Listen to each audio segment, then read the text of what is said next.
রথযাত্রা রাস্তায় বাড়িতে কচিকাঁচা থেকে শুরু করে বিভিন্ন মন্দির প্রাঙ্গণে পুরীর ধামে দীঘাতে এবং আরো অনেক জগন্নাথ মন্দিরে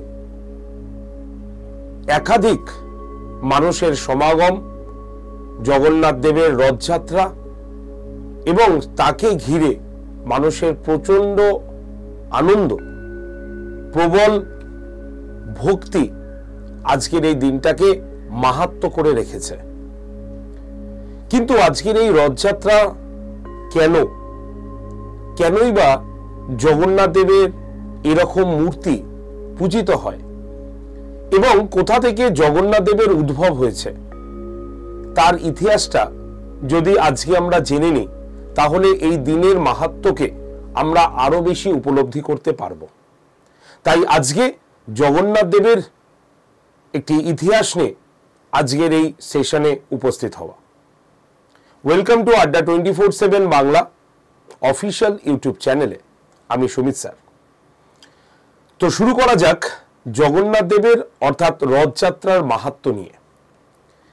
যদি আমরা জগন্নাথ দেবকে দেখি, তাহলে জগন্নাথ দেব অর্থাৎ যাকে আমরা নীল মাধব বলে থাকি, সেই নীল মাধব কিন্তু আসলে শবর জাতির দেবতা হিসেবেই পূজিত হতো। মানে এক কথায় শবরদের দেবতা নামেই নীল মাধব পূজিত হয়ে এসছে। সেখান থেকে কিভাবে জগন্নাথ দেবে নীল মাধব উত্তীর্ণ হলেন, সেই কাহিনীটা হয়তো অনেকের কাছেই জানা, আবার অনেকের কাছেই অজানা। তো সবাইকেই আজকে এই ঘটনার শোনার অনুরোধ রইল, তাহলে এই দিনটি আরো বেশি মাহাত্ম্য পাবে সবার কাছে। প্রথম প্রশ্ন হলো, ইতিহাসে আমরা এর কি কোথাও সন্ধান পাই? হ্যাঁ, পাই। ইতিহাস যদি আমরা খুঁজে নিই, তাহলে আমরা দেখব স্কন্ধ পুরাণে এই নীল মাধবের কথা উল্লেখ রয়েছে, ব্রহ্মপুরাণে এই নীল মাধবের কথা উল্লেখ রয়েছে তথা জগন্নাথ দেবের মাহাত্ম্যের কথা উল্লেখ রয়েছে। এছাড়াও সরলা দাসের ওড়িয়া রামায়ণেও এই বিষয় নিয়ে উল্লেখ রয়েছে। সুতরাং আজকে সেই সোর্সগুলোকে একত্রিত করলে আমাদের সামনে একটি জানা ইতিহাস বা জানা গল্পের কথা উল্লেখ হয়ে থাকে। তো সবার আগেই আমাদের মনে প্রশ্ন হয় যে শবর এটা বা এ কারা? দেখো, শবর যদি আমরা বলি, ইতিহাসে আমরা বহু আগেই মানুষের মস্তিষ্কের গঠন দেখে মানুষের জাতিকে টোটাল 4টে খণ্ডে ভাগ করেছিলাম। যেমন প্রোটো অস্ট্রালয়েড, মঙ্গলয়েড, আল্প দিনারিক এবং মেডিটারিয়ান। এদের মধ্যে যারা প্রোটো অস্ট্রালয়েড ছিলেন, সেই প্রোটো অস্ট্রালয়েড যে জাতি, যারা পূর্ব ভারতের বিভিন্ন স্থানে, অর্থাৎ যেমন উদাহরণ দিয়ে যদি বলি, বিন্ধ্য পর্বতের সংলগ্ন এরিয়া বা মহেন্দ্রগিরি পর্বতের সংলগ্ন এরিয়াতে যারা বসবাস করতেন, সেই মুন্ডভাষী বা মুন্ড জাতির অন্তর্গত এই শবর জাতি ছিলেন। এরা আদিবাসী ছিলেন এবং এদের যদি আমরা উপাস্য দেবতা দেখি, তাহলে এরা কিন্তু শাখা প্রশাখা বিহীন একটি গাছকে তারা কিন্তু পুজো করতেন, যাকে বলা হতো স্থানমূর্তি।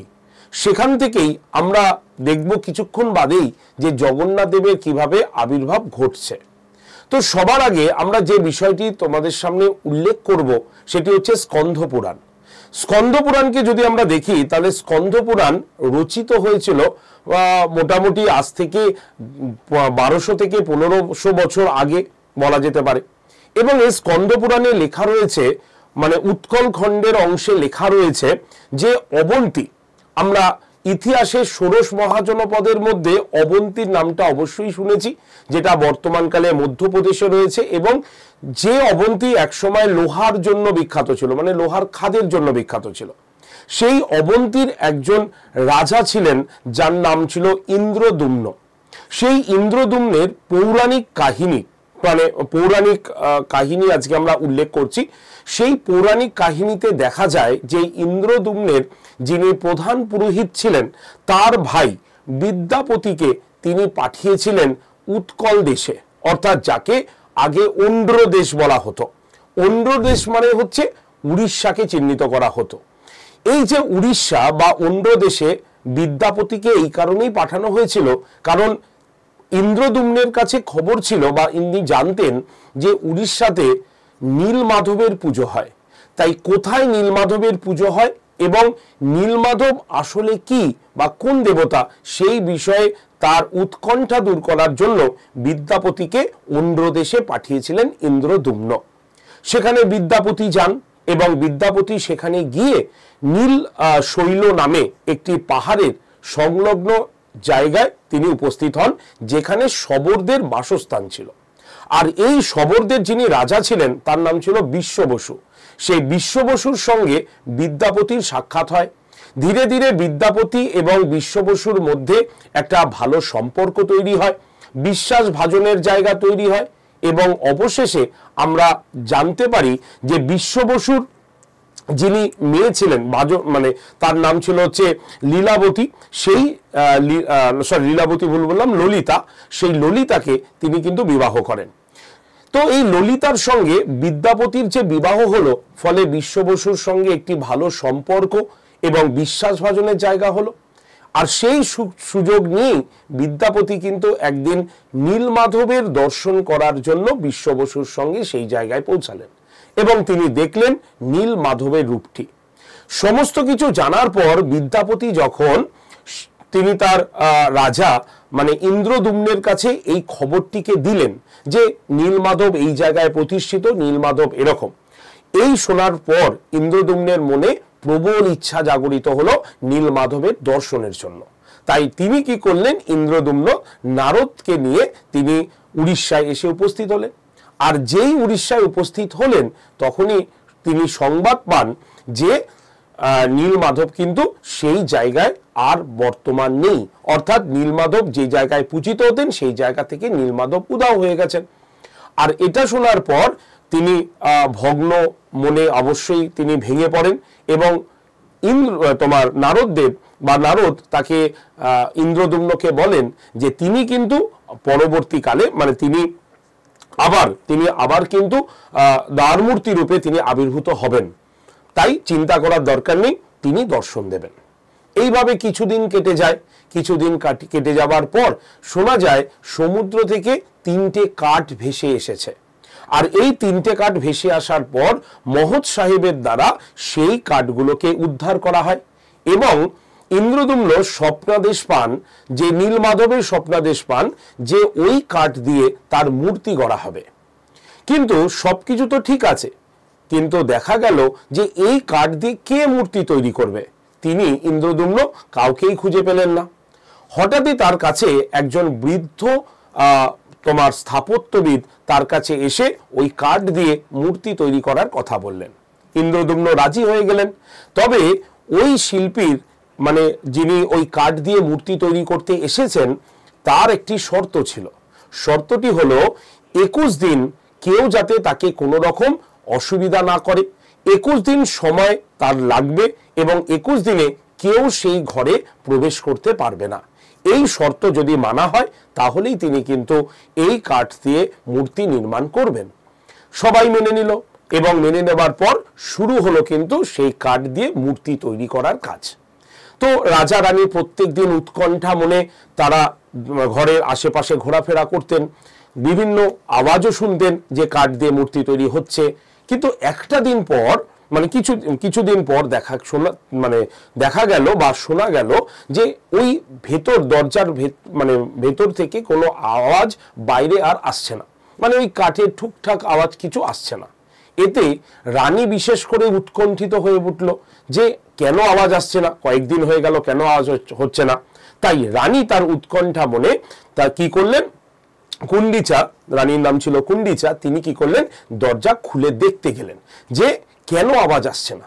আর যেই তিনি দেখতে গেলেন সেই মুহূর্তেই তিনি দেখলেন যে মূর্তির কাজ অসমাপ্ত রয়েছে, অর্থাৎ অসমাপ্ত অবস্থায় জগন্নাথ দেব, বলরাম দেব এবং সুভদ্রার মূর্তি তৈরি আছে, যার হাত পা সমানভাবে মানে ঠিকভাবে যে আমাদের যেমন হাত পা তেমন ভাবে তৈরি করাও হয়নি।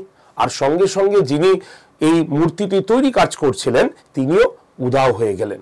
আর এই অবস্থাতেই তিনি যেহেতু দেখলেন স্বপ্নাদেশে, কিন্তু সেই মূর্তিকেই পুজো করার আদেশ পেলেন এই রাজা। আর সেখান থেকেই এই কাঠের নির্মিত মূর্তিতেই পুজো হয়ে আসছে এই পুরীর জগন্নাথ ধামে। এই ইতিহাসটি আমরা বা এই কাহিনীটি আমরা প্রত্যেকেই হয়তো জানি। এই কাহিনীটা শুধুমাত্র স্কন্ধ পুরাণে নয়, ব্রহ্মপুরাণ, যেটি প্রায় 700 বছর আগে লেখা, বা যেখানে আমরা সূর্য মন্দিরের কথা জানতে পারি, বা এর থেকেও সরলা দেবীর একটি আমরা জানি ওড়িয়া রামায়ণ, যেটি প্রায় 500 বছরের আগে লেখা, সেখানেও কিন্তু এই কাহিনীটি বর্ণিত রয়েছে। এইভাবে জগন্নাথ দেবের আবির্ভাব, জগন্নাথ দেবের মূর্তি এবং রথযাত্রা শুরু হয়েছিল। যদি আমরা পুরীর জগন্নাথ মন্দিরকে দেখি, তাহলে অবশ্যই জগন্নাথ মন্দির আমাদের কাছে একটি ধাম। কারণ আমার মনে হয় না আমাদের ভারতের এমন কোনো জায়গা রয়েছে বা মন্দির রয়েছে যেখানে এই রকম ভাবে কাঠের নির্মিত মূর্তি, এবং শুধু কাঠের নির্মিত নয়, একটি নির্দিষ্ট সময় আবার পুনরায় কাঠের আবির্ভাব এবং সেখান থেকে মূর্তি তৈরি করা। জগন্নাথ দেবের ভোগ যদি আমরা রান্না দেখি, তাহলে সেই আগেকার পদ্ধতিতে রান্না করা, এবং শুধু তাই নয়, যেখানে ব্রাহ্মণ্য সমাজ পূজার্চনার সঙ্গে জড়িত থাকেন, সেখানে আমরা যারা নিচু জাতির লোক, তাদের মন্দিরের কাজে অংশগ্রহণ করানো, রান্না করা, জগন্নাথ দেব তাদেরই হাতে ভোগ গ্রহণ করছেন, সেটা এক বিরল চিত্র আমরা কিন্তু পেয়ে থাকি এই পুরীর জগন্নাথ ধামে। সুতরাং সব দিক থেকে যদি আমরা দেখি, জগন্নাথ দেবের রথযাত্রা শুধুমাত্র জগন্নাথ দেবের পূজা নয়, জগন্নাথ দেবের রথযাত্রা আমার মনে হয় জাতি, ধর্ম, বর্ণ নির্বিশেষে প্রত্যেকেরই একটি আনন্দ সমাগম এবং ঈশ্বরের আশীর্বাদ পাওয়ার একটি ভালো সময়। তাই এই শুভক্ষণে প্রত্যেককে আড্ডা 247 বেঙ্গলির তরফ থেকে শুভ রথযাত্রা বলি, এবং অবশ্যই তোমরা আজকের এই দিনটিকে খুব ভালো করে কাটাও।